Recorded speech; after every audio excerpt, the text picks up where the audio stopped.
Hai, gue Fahmi. Kali ini gue mau ngevlog sambil bahas buku gue, Ikizama Berislam di Negeri Minoritas. Sebelum bahas buku ini, gue pengen cerita dulu sedikit latar belakang dari buku ini.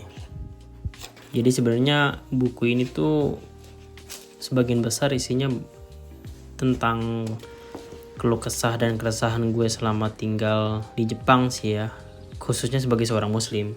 Namanya tinggal di negeri orang, apalagi negerinya minoritas muslim, pasti banyak banget kan nilai-nilai yang berbenturan dengan nilai-nilai yang kita anut sebagai seorang muslim kayak gitu. Makanya dari judul bukunya sendiri pun gue memberi judul Ikizama gitu. Ikizama itu kan artinya way of life atau cara hidup ya. Terus disambung dengan berislam di negeri minoritas gitu. Jadi yang gue bahas di sini tentang keresahan gue sebagai muslim yang hidup di negeri minoritas dan bagaimana cara gue hidup sebagai seorang muslim di negeri minoritas kayak gitu. Buku ini gue bagi jadi 6 bab ya. Bab pertama gue ngebahas tentang bekal apa saja sih yang harus dipersiapin sebelum merantau ke luar negeri, khususnya bagi seorang muslim. Ya ini dari sudut pandang gue sih ya, dari pengalaman gue aja gue tulis. Nah, bab kedua gue ngebahas tentang Jepang kenapa jadi negara maju. Ini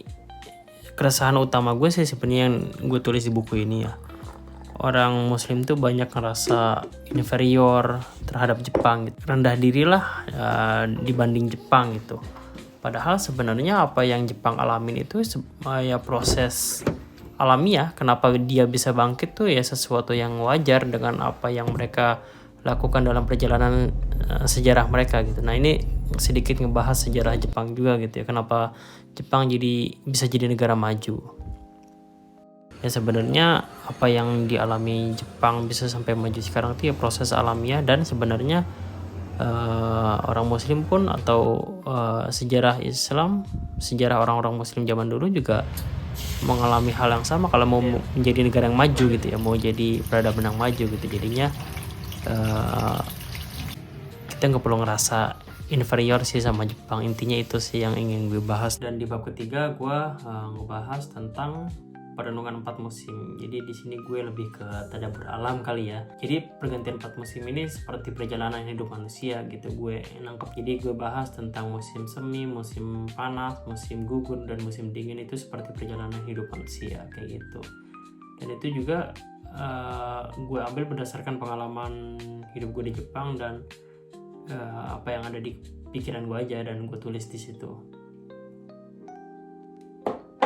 Nah di bab keempat gue ngebahas tentang serba-serbi kehidupan di Jepang, mulai itu tentang berkomunitas di sini, terus tentang kerja di Jepang, dan yang terakhir ada pembahasan tentang teman gue orang Jepang yang lagi belajar Islam tapi dia meninggal gitu, dan gue baru tahu dia meninggal tuh setelah setahun atau 2 tahun setelah dia meninggal gitu. Dan itu membuat gue kaget banget sih gitu. Nah di bab kelima gue bahas tentang kehidupan di Jepang itu bukan cuma numpang hidup dalam tanda kutip, tapi kita harus bisa memberi manfaat sebagai orang muslim. Bagaimana kita harus bisa bermanfaat di setiap tempat yang kita pijak ini, kurang lebih seperti itu. Dan yang terakhir ya epilog atau penutup ya, bahwa berislam di negeri minoritas itu menurut gue hal yang berat kalau misalnya kita nggak punya bekal, kalau misalnya kita nggak bisa hidup bermasyarakat dengan orang-orang muslim di sini. Dan juga terakhir,